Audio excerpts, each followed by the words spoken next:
Happy ವೀಕ್ಷಕರೇ, of ನ್ಯೂಸ್ಗೆ ಸ್ವಾಗತ. ನಾನು ನಿಮ್ಮ ನವೀನ್ ಕೆಕೆ. 2000ಕ್ಕೆ ಸರ್ಕಾರಿ ಆಂಬುಲೆನ್ಸ್. ಅರೆ ಇದೇನಪ್ಪ 2000ಕ್ಕೆ ಸರ್ಕಾರಿ ಆಂಬುಲೆನ್ಸ್ ಉಚಿತ ಅಲ್ವೇನ್ರಿ? ಹೌದು, ಸುದ್ದಿ ನೋಡಿ ನಿಮಗೆ ಉಚಿತನಾ ಅಥವಾ ಕಾಸು ಕೊಡ್ಬೇಕಾ ಅನ್ನೋದು ಗೊತ್ತಾಗುತ್ತೆ. ಗೌರಿಬಿದನೂರು ತಾಲೂಕಿನಲ್ಲಿರುವ ಸರ್ಕಾರಿ ಆಸ್ಪತ್ರೆಯಲ್ಲಿ ದಿನಾಂಕ 25/1/2025 ಶನಿವಾರ ಸಂಜೆ 7 ಗಂಟೆಯಲ್ಲಿ ಆಸ್ಪತ್ರೆಯಲ್ಲಿ ದಾಖಲಾಗಿರ್ತಕ್ಕಂಥ ರೋಗಿಯೊಬ್ಬರಿಗೆ ಹೃದಯ ಸಂಬಂಧಿತ ಕಾಯಿಲೆಯಿಂದ ತುರ್ತು ಚಿಕಿತ್ಸೆ ಬೇಕಾಗಿರುತ್ತೆ.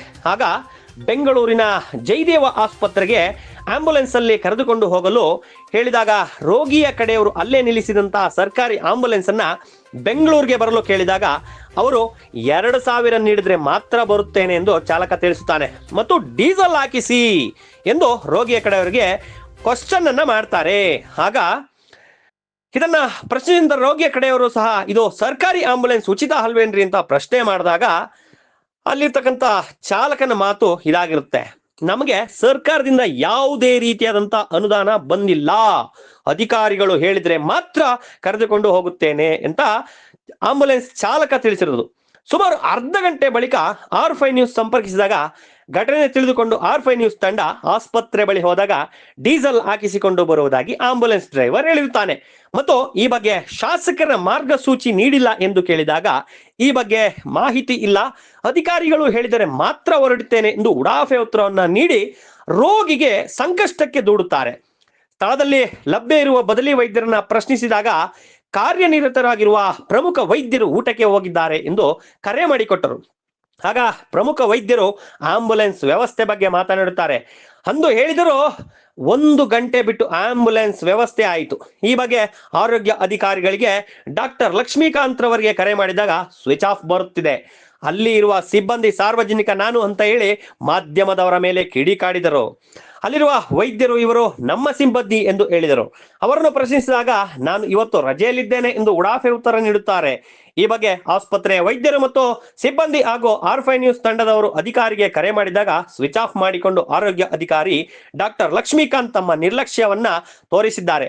ಈ ಬಗ್ಗೆ ಶಾಸಕರು ಕೂಡಲೇ ಗಮನ ಹರಿಸಿ ತಾಲೂಕಿನಲ್ಲಿರುವಂತಹ ಸರ್ಕಾರಿ ಆಸ್ಪತ್ರೆಯಲ್ಲಿರುವ ಲೋಪದೋಷಗಳನ್ನ ಸರಿಪಡಿಸಬೇಕಾಗಿ ಮತ್ತು ಸಾರ್ವಜನಿಕರಿಗೆ ಮನವಿ ಮಾಡಿದ್ದಾರೆ. ಈ ಕೂಡಲೇ ಶಾಸಕರು ಗಮನ ಹರಿಸಿ ನಿರ್ಲಕ್ಷ್ಯ ತೋರಿಸಿದ ಅಧಿಕಾರಿಗಳ ವಿರುದ್ಧ ಕ್ರಮ ವಹಿಸಿ ಮುಂದೆ ಇಂತಹ ಅನಾಹುತಗಳು ಆಗದಂತೆ ತಡೆಯಬೇಕಾಗಿ ಶಾಸಕರಿಗೆ ರೋಗಿಯ ಕಡೆಯವರು ಮನವಿ ಮಾಡಿಕೊಂಡಿದ್ದಾರೆ. ವರದಿ ಚರಣ್, R5 ನ್ಯೂಸ್, ಗೌರಿಬಿದನೂರು. ನೋಡಿದ್ರಲ್ಲ ವೀಕ್ಷಕರೇ, ಗೌರಿಬಿದನೂರು ತಾಲೂಕಿನ ಸಾರ್ವಜನಿಕ ಆಸ್ಪತ್ರೆಯಲ್ಲಿ 2,000 ರೂಪಾಯಿ ಹಾಕ್ಸಿದ್ರೆ ಮಾತ್ರ ಆಂಬುಲೆನ್ಸ್ ಮುಂದಕ್ಕೆ ಕರ್ಕೊಂಡು ಹೋಗ್ತೀನಿ ಅಂತಾರೆ.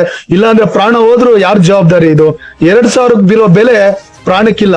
ನೋಡಿ ವೀಕ್ಷಕರೇ, ಇಲ್ಲೆಲ್ಲ ನೋಡಿ ಯಾವ ರೀತಿ ಆದಂತ ಗಣರಾಜ್ಯೋತ್ಸವಕ್ಕೆ ಸಿದ್ಧತೆ ನಡೀತಾ ಇದೆ. ಇವತ್ತು 25ನೇ ತಾರೀಕು, ನಾಳೆ 26ನೇ ತಾರೀಕು ಗಣರಾಜ್ಯೋತ್ಸವಕ್ಕೆ ಬಹಳಷ್ಟು ವೆಚ್ಚ ಮಾಡಿ ಸಿದ್ಧತೆಯನ್ನು ಮಾಡಿದ್ದಾರೆ. ಆದ್ರೆ ಆಂಬುಲೆನ್ಸ್ಗೆ ಪೆಟ್ರೋಲ್ ಇಲ್ಲ, ಅವ್ರ ಹತ್ರ ಡೀಸೆಲ್ ಇಲ್ಲ ಅಂತ ಹೇಳ್ತಾ ಇದಾರೆ, ಅನುದಾನ ಬಂದಿಲ್ಲ ಅಂತ ಹೇಳ್ತಾ ಇದಾರೆ. ಅಥವಾ ತಾಲೂಕು ಆರೋಗ್ಯ ಸಿಬ್ಬಂದಿ ಜವಾಬ್ದಾರಿನ? ಈಗ ಮುಂಚೆ ಬಹಳಷ್ಟು ಆಂಬುಲೆನ್ಸ್ ಗಳು ಇದ್ದು ಉಚಿತ ಸೇವೆ ಅಂತ, ಚುನಾವಣೆ ಮುಗಿದ್ಮೇಲೆ ಒಂದು ಆಂಬುಲೆನ್ಸ್ ಇಲ್ಲ. ಈಗಾದ್ರೆ ಬಡವರ ಪರಿಸ್ಥಿತಿ ಏನು? 2,000 ರೂಪಾಯಿಗೆ ಪ್ರಾಣ ಅದೇ ನಷ್ಟ. ಕರ್ಕೊಂಡು ಹೋಗ್ತೀರಾ? ಆಯ್ತು ಅಣ್ಣ, ಈಗ ಆಂಬುಲೆನ್ಸ್ ಸರ್ವಿಸ್ ಯಾವಾಗ್ಲೂ ತುರ್ತು ಅವಸ್ಥೆಗೋಸ್ಕರ ಇಟ್ಟಿರ್ತೀರಲ್ವಾ, ಯಾಕೆ ಈ ತರ ಡಿಲೇ ಮಾಡ್ತಾ ಇದ್ದೀರಾ? ನಾವು ಡಿಲೇ ಏನ್ ಮಾಡಿಲ್ಲ ಸರ್. ಇರೋ ಟ್ರಾಫಿಕ್ ಹೇಳ್ತಾ ಇದ್ವಿ ಅಷ್ಟೇ. ಬಜೆಟ್ ಇಲ್ಲ ಅಂದ್ರೆ ಡೀಸೆಲ್ ಹಾಕ್ಸ್ಕೊಂಡು ಪ್ರತಿಯೊಂದು ಸ್ವಲ್ಪ ಹಾಕ್ಸ್ಕೊಂಡು ಹೋಗ್ತಾರೆ. ಅದೇ ಬಜೆಟ್ ಅಂದ್ರೆ ಈಗ ಶಾಸಕರ ನಿಧಿಯಿಂದ ಬರ್ತದಲ್ವ ಸರ್ಕಾರಿ ಆಸ್ಪತ್ರೆಗೆ? ಅದೇನು ಗೊತ್ತಿಲ್ಲ. ಬಜೆಟ್ ಮೇಲೆ ಜೊತೆ ಹಾಗಾದ್ರೆ ಇವಾಗ ತುರ್ತು ಪರಿಸ್ಥಿತಿನಲ್ಲಿ ಪಾಪ ದುಡ್ಡೇ ಇರಲ್ಲ ಅವ್ರ ಹತ್ರ. ಆ ಸಂದರ್ಭದಲ್ಲಿ ಇವಾಗ ನೀವು ಡೀಸೆಲ್ ಹಾಕ್ಸಿ ಅಂತಂದ್ರೆ ಅವ್ರು ಎಲ್ಲಿಗೆ ಹೋಗ್ಬೇಕು? ಅದು ಮೇಲೆ ಅಧಿಕಾರಿಗಳು ಅವರು ಪರ್ಮಿಷನ್ ಕೊಟ್ಟರೆ ನಾವು ಕರ್ಕೊಂಡು ಹೋಗ್ತೇವೆ. ಅಂದ್ರೆ ಮೇಲೆ ಅಧಿಕಾರಿಗಳು ಪರ್ಮಿಷನ್ ಕೊಡೋರ್ಗಂದ್ರೆ ಇಲ್ಲಿ ಪೇಷಂಟ್ ಕೂಡ ಸಹಾಯ ಪರಿಸ್ಥಿತಿಯಲ್ಲಿ ಇದ್ರು ಹಂಗೆ ಬಿಟ್ಬಿಡ್ಬೇಕಾ? ನಾವು ಇವಾಗ ಅವರು ಎದುರುಗಡೆ ಇದ್ದಾರೆ, ಅವ್ರ ಏನ್ ಕೇಳವ್ರು ಅವ್ರನ್ನೇ ಕೇಳಿದ್ರೆ. ಆಂಬುಲೆನ್ಸ್ ಕೇಳಿದ್ರ ನೀವು? ಹೇಳಿದೆ ಇಲ್ಲ, ಫ್ರೀಯಾಗಿ ಕರ್ಕೊಂಡು ಹೋಗಕ್ಕಾಗಲ್ಲ, ಡೀಸೆಲ್ ಹಾಕ್ಸ್ಬೇಕು, ಎಚ್ಚಾರ ಆಗುತ್ತೆ ಅಂತ ಹೇಳಿದ್ರು. ಆಮೇಲೆ ಅವ್ರಿಗೆ ಕೇಳಿದೆ, ನಿಮ್ ಬೇರೆ ಏನಾದ್ರು ಇದ್ರೆ ನಿಮ್ ಮೇಲ್ಗಡೆ ಇದ್ರೆ ಹೇಳಿ, ಅವ್ರ ಹತ್ರನೇ ಮಾತಾಡೋಣ ಅಂತ ಹೇಳಿದೆ. ಆಮೇಲೆ ನಮ್ ಫ್ರೆಂಡ್ ರಘು ಅಂತ ಫೋನ್ ಮಾಡಿದ್ದಕ್ಕೆ ಅವ್ರು ಬಂದು ಮಾಡಿದ್ರೆ ಅಸಲ್ ಅವರೇ ಒಪ್ಕೊಂಡ್ರು, ಆಯ್ತು ಕರ್ಕೊಂಡು ಹೋಗ್ತೀನಿ ಅಂತ ಹೇಳಿ. ಅಂದ್ರೆ ಈಗ ಡೀಸೆಲ್ ಮಾತ್ರ ಖರ್ಚು ಕಟ್ಕೊಳ್ಳಿ, ನಾವು ಕರ್ಕೊಂಡು ಅಂತ ಹೇಳಿದ್ರು. ಎಷ್ಟು ಗಂಟೆ ಆಯ್ತು ಇಲ್ಲಿಗೆ? ನಾನ್ ಬಂದು ಒಂದು ಅರ್ಧ ಗಂಟೆ ಆಯ್ತು. ಅಲ್ಲ, ಅಷ್ಟ್ರೊಳಗಡೆ ಪೇಷಂಟ್ ಏನಾದ್ರು ಸತ್ತೋದ್ರೆ ಅದಕ್ಕೆ ಜವಾಬ್ದಾರಿ ಯಾರು? ಅದಕ್ಕೆ ನೋಡಿ ಸ್ವಲ್ಪ ಫ್ರೀ ಏನಂತ ಇದಾರೆ, ಸುಮ್ಮನೆ ಮಾತು ಕೇಳೋದಲ್ಲ, ಜನಗಳಿಗೆ ಅನುಕೂಲ ಆಗುತ್ತೆ. ಫ್ರೀ ಅಂದ್ಮೇಲೆ ಫ್ರೀ ಮಾಡ್ಕೊಡ್ಬೇಕು. ಈಗ ಅರ್ಜೆಂಟ್ ಆಗಿ ಬಂದಿರ್ತಾರೆ ಪೇಷಂಟ್ ಪೇಷಂಟ್ ಬಂದಾಗ ನಮ್ಮ ಹತ್ರ ಡೀಸೆಲ್ ಇಲ್ಲ, ನೀವು ಪರ್ಮಿಷನ್ ತಗೊಂಡು ಅವ್ರ ಹತ್ರ ಬನ್ನಿ ಅಂತಂದ್ರೆ ಅವ್ರು ಎಲ್ಗೆ ಹೋಗ್ಬೇಕು ಅಂತ ನಾನು ಕೇಳ್ತಾ ಇದ್ದೀನಿ. ಏನೇ ಅದಕ್ಕೆ ಇವಾಗ ಪ್ರೆಸೆಂಟ್ ಯಾರು ಇರ್ತಾರೋ ಅವ್ರು ಉತ್ತರ ಕೊಟ್ಟರೆ ನಾವು ಕರ್ಕೊಂಡು ಹೋಗಕ್ಕೆ ರೆಡಿ ಇದೀವಿ. ಯಾರು ಪ್ರೆಸೆಂಟ್ ಪ್ರೆಸೆಂಟ್ ಅಧಿಕಾರಿಗಳು ಯಾರಿದ್ರು ಅವಾಗ ಅಂದ್ರೆ ಈಗ ಮೇಡಮ್ ನಾವು ಕೇಳಿ ಅವ್ರ ಎದುರುಗಡೆ ನನ್ನ ಎದುರುಗಡೆನೆ ಫೋನ್ ಮಾಡಿದ್ರು. ಮೇಡಮ್ ಅವ್ರು ಫೋನ್ ಮಾಡಿದಕ್ಕೆ ಈ ತರ ಪ್ರಾಬ್ಲಮ್ ಆಗುತ್ತೆ ಮೇಡಮ್ ಅಂತ ಹೇಳಿದ್ರು. ಅದಕ್ಕೆ ಆಯ್ತು ಪರವಾಗಿಲ್ಲ ಹಂಗಾರೆ ಕರ್ಕೊಂಡು ಹೋಗಿ ಅಂತ ಹೇಳಿ ಒಪ್ಪಿಗೆ ಕೊಟ್ರು. ಆಯ್ತು ಕರ್ಕೊಂಡು ಹೋಗ್ತೀನಿ ಬಾ ಅಂತ ಹೇಳಿದ್ರು. ಕರ್ಕೊಂಡು ಹೋಗ್ತಾ ಇದ್ವಿ. ಈಗ ಕರ್ಕೊಂಡು ಹೋಗ್ತೀನಿ. ಅಂದ್ರೆ ಕೇಳೋರು ಯಾರು ಗತಿ ಇಲ್ಲ ಅಂತಂದ್ರೆ ಪೇಷಂಟ್ ಸತ್ತೋದ್ರು ನೀವು ತಲೆ ಕೆಡ್ಸ್ಕೊಂಡಲ್ವಾ? ಅಂದ್ರೆ ಆತರ ಅಧಿಕಾರಿಗಳು ಪರ್ಮಿಷನ್ ಕೊಟ್ರೆ ಹೋಗ್ತೀವಿ. ಅಂದ್ರೆ ಶಾಸಕರ ಕಡೆಯಿಂದ ನಿಮ್ಗೆ ಏನು ಮಾರ್ಗಸೂಚಿ ಇಲ್ವಾ? ಅದೇನಾ ಸರ್ ನಾವು ಗೊತ್ತಿಲ್ಲ ಹೇಳ್ತಾರೆ. ಅಂದ್ರೆ ಹೋಗ್ಬೇಕಾಗಿ ನಾವು ಟೆಂಪರರಿ ನಮ್ದಲ್ಲ, ನಾವು ಪೋಸ್ಟಿಂಗ್ ಮುಗೀತು ನಂದು 4 daysಗೆ. ರೂರಲ್ ಸರ್ವಿಸ್, ನಾನು ಡ್ಯೂಟಿ ಡಾಕ್ಟರ್ ಅಲ್ಲ. ಹೌದಾ? ಮತ್ತೆ ಇಲ್ಲಿ ಯಾರು ಇರ್ತಾರೆ ನೈಟ್ ಟೈಮ್ ಅಲ್ಲಿ ಅಕಸ್ಮಾತ್ ಆಗಿ ಎಮರ್ಜೆನ್ಸಿ ಆದ್ರೆ?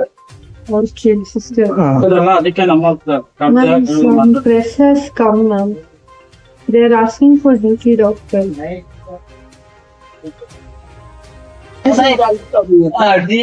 ಏನಂತ ಮೇಡಮ್? ಅವರು ಲಕ್ಷ್ಮೀಕಾಂತ್ ಸರ್ ಏನು ಸರ್ ಮೇಡಮ್ ಅಲ್ಲ ಮೇಡಮ್, ಪೇಷಂಟ್ ಹಾಸ್ಪಿಟಲ್ ಅಂದ್ರೆ 24/7 ಅಲ್ವಾ ಮೇಡಮ್? ಡೆತ್ ಆದಾಗನು ಹಿಂಗೆ ಮಾತಾಡ್ತೀರಾ ನೀವು ನೆಗ್ಲಿಜೆನ್ಸಿಯಲ್ಲಿ? ನೀವು ಡ್ಯೂಟಿ ಡಾಕ್ಟರ್ ಅಲ್ಲ 4 ದಿನ ಇರ್ತೀನಿ ಅಂತಂದ್ರೆ ಇನ್ ಮಿಕ್ಕಿರೋರ್ ಪರಿಸ್ಥಿತಿ ಏನ್ ಮೇಡಮ್ ಇಲ್ಲಿ? ಸರ್ ನಾನ್ ಇನ್ಚಾರ್ಜ್ ಅಲ್ಲ, ಇನ್ಚಾರ್ಜ್ ಇರೋದು ಫೋನ್ ಮಾಡಿ ಹೇಳ್ತೀನಿ ಅಂತ ಹೇಳ್ತೀನಿ. ಮೇಡಮ್ ಎಮರ್ಜೆನ್ಸಿ ಇದ್ದಾಗನು ಹಿಂಗೆ ಮಾಡ್ತೀರಾ ಮೇಡಮ್? ಪೇಷಂಟ್ಗೆ ಏನಾದ್ರು ಹೆಚ್ಚು ಕಮ್ಮಿ ಆದ್ರೆ ರೆಸ್ಪಾನ್ಸಿಬಿಲಿಟಿ ಇಲ್ವಾ ಮೇಡಮ್? ಫೋನ್ ಮಾಡಿ ಹೇಳ್ತೀನಿ. ನಾವು ಬಂದೆ 1/2 hour ಆಯ್ತು madam.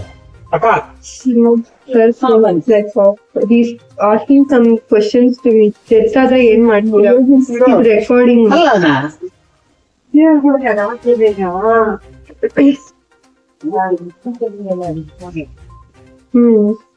You will talk to that press now.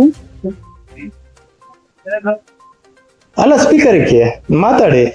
Yes ma'am. Hello madam, ಇಲ್ಲಿ ಯಾರಿಗಾದ್ರೂ ಡೆತ್ ಆದ್ರೂ ಇಷ್ಟನಾ ಮೇಡಮ್? ಅವ್ರು ಡ್ಯೂಟಿ ಡಾಕ್ಟರ್ ಅಲ್ಲ ಅಂತ ಇದಾರೆ. ಇಲ್ಲ ಇಲ್ಲ, ಇದು ಹಾರ್ಟ್ ಅಟ್ಯಾಕ್ ಏನೋ ಕೇಸ್ ಅಂತ ಫೋನ್ ಮಾಡಿದ್ರು ಆಂಬ್ಯುಲೆನ್ಸ್ ಡ್ರೈವರು. ಹ್ಞೂ ಮೇಡಮ್. ಕರ್ಕೊಂಡು ಹೋಗ್ಲಿಕ್ಕೆ ಮೇಡಮ್ ಇಮಿಡಿಯೇಟ್ ಆಗಿಲ್ಲ ಮೇಡಮ್. ನಾನು ಮಾತ್ರ ಪ್ರತಿಯೊಂದು ಆಂಬುಲೆನ್ಸ್ ಡ್ರೈವರ್ ಮಾತಾಡಿದ್ರಿಂದ, ನಿಮ್ಮ ಇವರು 4 ದಿನ ಇರ್ತೀನಿ ಅಂತ ಮಾತಾಡಿರೋದ್ರಿಂದ ಎಲ್ಲ ಇದೆ. ಒಂದೊಂದ್ ನಿಮಿಷನು ಪುನೀತ್ ರಾಜ್ಕುಮಾರ್ ಅವ್ರು ಸತ್ತಿದ್ದೇನೋ ಆ ಸ್ವಲ್ಪ ನಿಮಿಷಗಳಲ್ಲಿ ಮೇಡಮ್ ಹಾರ್ಟ್ ಅಟ್ಯಾಕ್ದು ಅಷ್ಟು ಈಸಿ ಇಲ್ಲ ಮೇಡಮ್. ನಾನು ಇಮಿಡಿಯೇಟ್ ಆಗಿ ಕರ್ಕೊಂಡು ಹೋಗ್ಲಿಕ್ಕೆ ಹೇಳಿದೀನಿ. ₹1 ಕಟ್ಸ್ಕೊಳ್ಳಿ ಕರ್ಕೊಂಡು ಹೋಗಿ ಅಂತ. ಮೇಡಮ್ ಅವರು ಹೇಳಿರೋದು ನನ್ನ ಹತ್ರ ಇದೆ. ಡೀಸೆಲ್ಗೂ ದುಡ್ಡಿಲ್ಲ ಅಂತಂದಿರೋದು ರೆಕಾರ್ಡಿಂಗ್ ಇದೆ ಮೇಡಮ್. ನನ್ನ ಹತ್ರ ಫೋನ್ ಮಾಡಿದ್ರು, ಇಮಿಡಿಯೇಟ್ ಆಗಿ ಕರ್ಕೊಂಡು ಹೋಗಕ್ಕೆ ಹೇಳಿದೀನಿ. ಮತ್ ನೀವು ಸುಳ್ಳು ಹೇಳ್ತಾ ಇದೀರಾ, ಅವ್ರು ಸುಳ್ಳು ಹೇಳ್ತಾ ಇದಾರ ಮೇಡಮ್? ನಾನು ಮಾತಾಡ್ತೀನಿ. ಮೇಡಮ್ ಇವಾಗ ಪೇಷಂಟ್ ಚೆನ್ನಾಗಿದಾರ ಪರವಾಗಿಲ್ಲ, ಡೆತ್ ಆದ್ರೆ ಮಾತಾಡಿದ್ರು ಏನಾದ್ರು ಬರುತ್ತಾ ಮೇಡಮ್? ಅವ್ರ ಕುಟುಂಬ ಮೇಡಮ್ ಇವಾಗ ನಮ್ಮ ಆಸ್ಪತ್ರೆಯಲ್ಲಿ ಏನ್ ವ್ಯವಸ್ಥೆ ಇದೆಯೋ ಅದನ್ನ ನಾವು ಮಾಡ್ಕಳಿಸ್ತೀವಿ. ಆಗ್ಲಿಲ್ಲ ಅಂದ್ರೆ ನೈಸೆ. ಹ್ಞೂ ಮೇಡಮ್, ನಮ್ ಕ್ವಶನ್ ಒಂದೇ ಮೇಡಮ್. ನಮ್ ಕೈನಲ್ಲಿ ಏನಿರುತ್ತೆ ಅಲ್ವಾ, ನಮ್ ಪ್ರಯತ್ನ, ಮನುಷ್ಯ ಪ್ರಯತ್ನ ಏನ್ ಮಾಡ್ಬೇಕು. ಮೇಡಮ್ ಅದ್ರನ್ನ ಲೇಟ್ ಮಾಡೋ ಬದಲು ಅವಾಗೆ ಮಾಡಿದಿದ್ರೆ ಇಷ್ಟೊಂದು ಅವ್ರಿಗೊಂದು 1 hour ಸೇವ್ ಆಗ್ತಾ ಇತ್ತಲ್ಲ ಮೇಡಮ್. ಆಯ್ತು, ನಾನ್ ಡ್ರೈವರ್ ಹತ್ರ ಮಾತಾಡಿದೀನಿ, ಇನ್ನೊಮ್ಮೆ ಮಾತಾಡ್ತೀನಿ. ಎಷ್ಟೊತ್ತು ಮೇಡಮ್? ಮೇಡಮ್ ಇಲ್ಲಿ ಇನ್ಚಾರ್ಜ್ ಯಾರು ಮೇಡಮ್? ಇವರು ಟೆಂಪರರಿ ಅಂತ ಇದಾರೆ. ಇನ್ಚಾರ್ಜ್ ಅವರು ಇವತ್ತು ಹೋಗಿದ್ದಾರೆ. ಸದ್ಯಕ್ಕೆ ನಾನೇ ಡ್ಯೂಟಿ ಡಾಕ್ಟ್ರು. ಮೇಡಮ್ ಮತ್ ನೀವೆಲ್ಲಿದ್ದೀರಾ ಮೇಡಮ್? ಊಟಕ್ಕೆ ಬಂದಿದ್ದೆ, ಬರ್ತೀನ. ಮೇಡಮ್ ನನ್ನ ಹತ್ರ ಎಲ್ಲಾ ರೆಕಾರ್ಡಿಂಗು ಇದೆ ಮೇಡಮ್. ಆನ್ ಕ್ಯಾಮ್ರಾ ನೀವು ಮಾತಾಡ್ತಾ ಇರೋದು ರೆಕಾರ್ಡ್ ಆಗ್ತಾ ಇದೆ. ಖಂಡಿತ ಅಡ್ಮಿನಿಸ್ಟ್ರೇಟಿವ್ ಆಫೀಸರ್ ಹತ್ರ ಮಾತಾಡಿ ಡೈರೆಕ್ಟ್ ಆಗಿ. ಯಾರು ಮೇಡಮ್? ಅವ್ರದ್ದು ಎಲ್ಲಿರ್ತಾರೆ ಮೇಡಮ್? ಲಕ್ಷ್ಮೀಕಾಂತ್ ಡಾಕ್ಟರ್ ಅವ್ರಿಗೆ ಕೇಳಿ, ಅಲ್ಲಿದ್ದಾರೆ. ಯಾರು ಮೇಡಮ್? ಲಕ್ಷ್ಮೀಕಾಂತ್ ಡಾಕ್ಟ್ರು ಅಲ್ಲ, ಇವ್ರಿಗೆ ಕೇಳ್ತಾ ಇದೀನಿ ಮೇಡಮ್. ಯಾರು ಲಕ್ಷ್ಮೀಕಾಂತ್ ಡಾಕ್ಟ್ರು? ಅವ್ರಿಗೆ ಕಾಲ್ ಮಾಡಿ ಮೇಡಮ್. ನಂಬರ್ ಕೊಡ್ತೀನಿ, ನೀವೇ ಮಾಡಿ. ಅಲ್ಲ ಮೇಡಮ್ ಇವಾಗ ನಂದ ಹಾಸ್ಪಿಟಲ್ ನಿಂದ ಮೇಡಮ್, ಡ್ಯೂಟಿ ಇನ್ಚಾರ್ಜ್ ನೀವೇ ಅಲ್ವಾ ಮೇಡಮ್? ಅವ್ರು ಹೇಳ್ತಾ ಇರೋದ ಕರೀರಿ, ಫೋನ್ ಮಾಡಿ. 2 ನಿಮಿಷ ಡ್ಯೂಟಿ ಇನ್ಚಾರ್ಜ್ ಫೋನ್ ಮಾಡಿ. 1 ನಿಮಿಷ ಆಯ್ತಾ? ನೀವ್ಯಾರು? ಐಡಿ ಕಾರ್ಡ್ ಇದೆಯಾ? ಆಯ್ತಾ? ಯಾರು ನೀನು? ನಾನು ಯಾರು? ಅಲ್ಲ ಐಡಿ ಕಾರ್ಡ್ ಇದೆಯಾ? ಪಬ್ಲಿಕ್ ಹೆಂಗ್ ಗೊತ್ತಾಗುತ್ತೆ? ಡೈಲಿ ಹಾಸ್ಪಿಟಲ್ ಅಲ್ಲಿ ಇರ್ತೀಯ ನೀನು? 15 ದಿನದಿಂದ ಹಾಸ್ಪಿಟಲ್ ಅಲ್ಲಿ ಇದೆಯಾ? ಇಲ್ಲ. ಯಾರು ಹೇಳಿದ್ದು? ಡಾಕ್ಟರ್ ಗುಂಡೂರಾವೇ ಹೇಳಿದ್ದಾರೆ. ಆಯ್ತಾ? ಹೆಲ್ತ್ ಮಿನಿಸ್ಟರ್ ಹೇಳಿದ್ದಾರೆ. ನಂದು ನೀನ್ ಹಾಸ್ಪಿಟಲ್ ಸ್ಟಾಫ್ ಅಲ್ಲ, ನೀನ್ ಹೆಂಗ್ ಮಾತಾಡ್ತೀಯ? ಆಚೆ ಕಡೆ ಬಾ. ಹಾಸ್ಪಿಟಲ್ ಸ್ಟಾಫ್ ಪಬ್ಲಿಕ್ ಅಂತ ಇದ್ದಾನೆ ಹಾಸ್ಪಿಟಲ್ ಒಳಗಡೆ. ಇವಾಗ ಈ ವಿಡಿಯೋ ಬಂತು ಪರವಾಗಿಲ್ಲ. ಜರ ಇಜ್ಜತ್ ಆಯ್ತು ಮತ್ತೆ ಐಡಿ ಕಾರ್ಡ್ ಎಲ್ಲಿ ನಾನು ಇನ್ನೂ ಡ್ಯೂಟಿಗೆ ಹತ್ತಿಲ್ಲ. ಮತ್ತೆ ಹತ್ತಿಲ್ಲ ಅಂದ್ರೆ ಸೈಡ್ಗೆ ಹೋಗ್ರಿ. ಹಾ? 2,000 ರೂಪಾಯಿ ಪ್ರಾಣಕ್ಕೆ 2,000 ರೂಪಾಯಿ 3,000 ಪ್ರಾಣಕ್ಕೆ 2,000 ರೂಪಾಯಿ ಕೊಟ್ರೆ ಕರ್ಕೊಂಡು ಹೋಗ್ತೀವಿ ಆಂಬುಲೆನ್ಸ್. ಮೇಡಮ್ ಡ್ಯೂಟಿ ಪ್ರಾಣಕ್ಕೆ ಫೋನ್ ಮಾಡಿ. ನಿಂಗೆ ಗೊತ್ತಾ ಅದು? ನಿಂಗೆ ಗೊತ್ತಿದ್ರೆ ಮಾತಾಡು, ಇಲ್ಲಾಂದ್ರೆ ಸೈಡ್ಗೆ ಹೋಗಿ. ಅವರಲ್ಲ ಇನ್ನೊಬ್ರು ಇದಾರೆ ಅಂದ್ರಲ್ಲ. 2,000 ರೂಪಾಯಿ ಯಾರು? ಆಯಪ್ಪನೇ ಫೋನ್ ಮಾಡಿ ಕರ್ಸಿದ್ದು ಆಂಬುಲೆನ್ಸ್ ಅವ್ರನ್ನ. ಆಯಪ್ಪನೇ ಫೋನ್ ಮಾಡಿ ಕರ್ಸಿದ್ದು. ಅಲ್ಲ ಮೇಡಮ್ ಡ್ಯೂಟಿ ಇನ್ಚಾರ್ಜ್ ಫೋನ್ ಮಾಡಿ ಮೇಡಮ್. ನಾಟ್ ರೀಚಬಲ್ ಬರ್ತಿದೆ, ನಾನು ಏನ್ ಮಾಡ್ಲಿ? ನಾಟ್ ರೀಚಬಲ್ ಬರ್ತಾ ಇದೆಯಾ ಮೇಡಮ್? ಹಿಂಗ ಅಂದ್ರೆ ತಪ್ಪಾಗುತ್ತಲ್ಲ ಮೇಡಮ್. ಫೋನ್ ಅದಕ್ಕೆ ಹೇಳ್ತೀನಿ, ನಂಬರ್ ತಗೊಂಡ್ ನೀವೇ ಕಾಲ್ ಮಾಡಿ ಇದ್ದ ಕೇಸ್ ನೋಡ್ಬೇಕಲ್ವಾ, ನಾನು ಕಾಲ್ ಮಾಡಿ. ಅಲ್ಲ ಮೇಡಮ್ ಇವಾಗ ಅವ್ರು ಡ್ಯೂಟಿಗೆ ಹತ್ತಿಲ್ಲ ಅಂತ ಇದಾರೆ. ಔಟ್ ಸೈಡ್ ಅವ್ರು ಬಂದು ಹಾಸ್ಪಿಟಲ್ ಬಗ್ಗೆ ಮಾತಾಡೋದು ಕರೆಕ್ಟಾ? ಅವ್ರು ಔಟ್ ಸೈಡರ್ ಅಲ್ಲ, ಅವ್ರ ಬ್ರದರ್ ಮತ್ತೆ ಐಡಿ ಕಾರ್ಡ್ ಹಾಕಿಲ್ಲ, ಏನು ಹಾಕಿಲ್ಲ. ಈಗ ಮನೆಗೆ ಡ್ರೆಸ್ ಚೇಂಜ್ ಮಾಡಿದ್ದಾರೆ 24 hours. ಅವ್ರು ಇವಾಗ ಕೇಳಿದ್ರೆ ನಾನು ಡ್ಯೂಟಿಗೆ ಹತ್ತಿಲ್ಲ ಅಂತಂದ್ರು. ಅವ್ರೇನ್ ಹೇಳಿ ಆನ್ ರೆಕಾರ್ಡ್ ನಾನು ರೆಕಾರ್ಡಿಂಗ್ ತೋರಿಸ್ತೀನಿ ಮೇಡಮ್. ಆಯ್ತಪ್ಪ, ಅವ್ರ ಏನ್ ಮಾತಾಡಿದಾರೆ? ಏನಾಗಿತ್ತು ಅಕ್ಕ ಹೇಳ್ರಕ್ಕ. ಅವ್ರಿಗೆ ಸುಸ್ತಾದಂಗಾಗಿ ಮತ್ತೆ ಶಕೆ ಆಗ್ತದೆ ಅಂದ್ರು. ಅದಕ್ಕೆ ಆಸ್ಪತ್ರೆ ಕರ್ಕೊಂಡ್ ಬಂದ್ವಿ. ನೋಡ್ಬಿಟ್ಟು ಚೆಕ್ ಮಾಡಿ ಜಯದೇವ ಕರ್ಕೊಂಡ್ ಹೋಗ್ಬೇಕು ಅಂದ್ರು. ಅದಕ್ಕೆ ಕರ್ಕೊಂಡು ಹೋಗೋಣ ಅಂತ ಹೇಳಿ ಆಂಬುಲೆನ್ಸ್ ಕೇಳಿದಕ್ಕೆ ಆಂಬುಲೆನ್ಸ್ ಅವ್ರು ಬಂದ್ರು. ಡ್ರೈವರ್ ಹತ್ರ ಮಾತಾಡೋದಕ್ಕೆ 2,000 ರೂಪಾಯಿ ಡೀಸೆಲ್ ಹಾಕ್ಸಿದ್ರೆ ಕರ್ಕೊಂಡು ಹೋಗ್ಬಿಟ್ಟಿದ್ದಾರೆ. ಇಲ್ಲ ಆಗಲ್ಲ, ಫ್ರೀ ಇದೆಯಲ್ಲ ಆಂಬುಲೆನ್ಸ್, ಫ್ರೀ ಕರ್ಕೊಂಡು ಹೋಗ್ಬೇಕು ಹೇಳಿದ್ರು. ಅದಕ್ಕೆ ಇಲ್ಲ ಆಗಲ್ಲ, ಆಗಲ್ಲ 2,000 ರೂಪಾಯಿ ಡೀಸೆಲ್ ಹಾಕ್ಸಿದ್ರೆ ಕರ್ಕೊಂಡು ಹೋಗ್ತೀವಿ. ಆಮೇಲೆ ಇಲ್ಲಿ ನಮ್ಮ ಫ್ರೆಂಡ್ ಅವ್ರಿಗೆ ಫೋನ್ ಮಾಡಿ ಹೇಳೋದಕ್ಕೆ ಇಂಗ್ಲಿಷ್ ಮಾತಾಡ್ತಿದ್ದೆ ಇವಾಗ ಕರ್ಕೊಂಡು ಹೋಗ್ತಾ ಇದ್ದಾರೆ. ಈಗ ಆಗ್ತಾ ಇದೆ. ಮುಂಚೆ ದುಡ್ಡು ಕೇಳ್ತಿದ್ರ? ಮುಂದೆ ದುಡ್ಡು ಹಿಂಗೇನಂತಾರೆ ಈಗ? ಇವಾಗ ಕರ್ಕೊಂಡು ಹೋಗ್ತಾ ಇದ್ದಾರೆ, ಕರ್ಕೊಂಡು ಹೋಗ್ಬೇಕು. ಅರ್ಧ ಗಂಟೆಯಿಂದ ಇದೀವಲ್ಲ ಮೇಡಮ್, ಅರ್ಧ ಗಂಟೆಯಿಂದ ಇದೀವಿ. 24 hours ಡ್ಯೂಟಿ ಅವರು, 3 hours ಬ್ರೇಕ್ ನಾನ್ ಮಾಡ್ಕೊಡ್ತೀನಿ. ಹಾಗಾದ್ರೆ ಆ ಟೈಮಲ್ಲಿ ಯಾರು ರೆಸ್ಪಾನ್ಸಿಬಿಲಿಟಿ ಇದ್ದಾರೆ? 15 days ಬ್ಯಾಕ್ ರೆಫರ್ ಆಗಿದೆ, ಸೀರಿಯಸ್ ಇತ್ತು. ಈಗ ಅವ್ರ ಪರಿಸ್ಥಿತಿ ಎಲ್ಲ ನಾವು ಆಂಬುಲೆನ್ಸ್ ವಿಚಾರ ಕೇಳಕ್ ಬಂದ್ವಿ, ನೀವು ಡಾಕ್ಟರ್ ಕಾಲ್ ಮಾಡಿ ನಂಬರ್ ಕೊಡ್ತೀನಿ ನಾನು. ನಂಬರ್ ಈಗ ನಾನು ಬೇರೆ ರೆಕಾರ್ಡ್ ಮಾಡೋಣ. ಆಗ್ತಾ ಇದೆ. 831 045 3711. ಇವ್ರು ಇವಾಗ ನಂಬರ್ ಕೊಟ್ರಲ್ಲ, ಅವ್ರು ಯಾರು? ಅವ್ರ ಇನ್ಚಾರ್ಜಾ? ಅವ್ರು ಇಲ್ಲ ಇವಾಗ ಹಾಸ್ಪಿಟಲ್ ಅಲ್ಲಿ, ಲಿವೇ ಇಲ್ಲ. ಇಲ್ಲ ಹಂಗೆ 24 hours ಮಾಡ್ತಾರೆ ಡ್ಯೂಟಿ, ನಾನ್ 3 hours ಮಾಡ್ಕೊಳಕ್ ಬಂದಿದ್ದೀನಿ. ಹ್ಞೂ ಮೇಡಮ್, ಇವಾಗ ವಾರ ಫುಲ್ಲು ಬಂದಿ ನಾನು.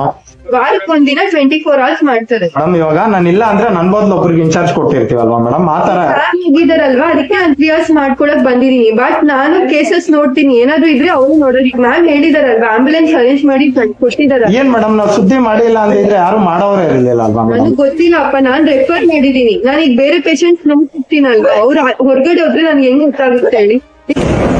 ನೀನ್ ಹೇಳು.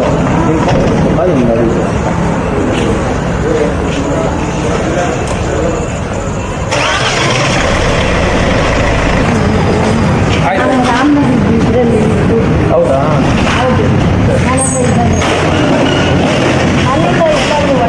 ಆಗ್ಬೋದು. ಬನ್ನಿ ಬನ್ನಿ.